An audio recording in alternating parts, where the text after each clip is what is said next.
想象一下，3年后的今天，我终于还清了房贷，过上我自己想要的生活，变成了我自己最喜欢的样子，一切我喜欢的事情都围绕在我的身边，想想都美啊！你先别在那儿臭美了，你先告诉我，你想要的生活是什么样的呀？那还用问吗？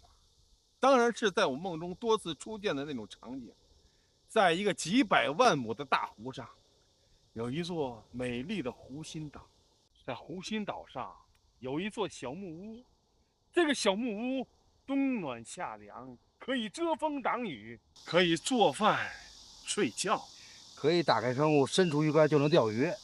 对对对，再修一条通往水里30米的钓台，上面种满了藤蔓，形成一个天然的遮阳伞，多享受啊！再养一条中华田园犬来陪伴我。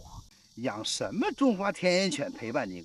找一个丰乳肥臀的少妇，又能陪你钓鱼，还能给你做饭暖被窝，这多爽啊！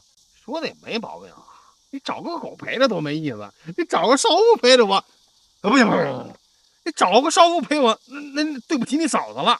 那你就让我嫂子陪着你呗，让你嫂子陪着我。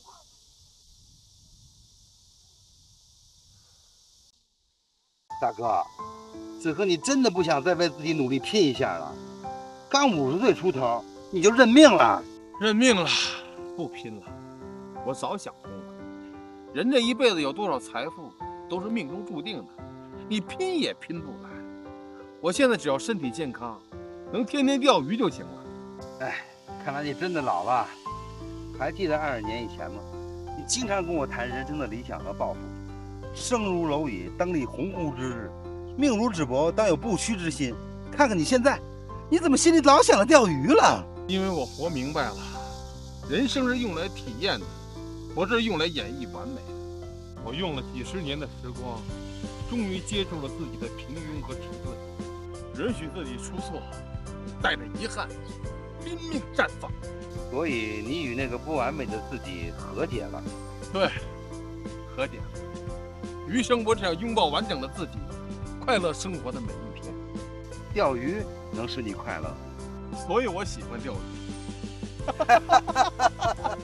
钓空了！哎，怎么刮底了？不是挖底吧？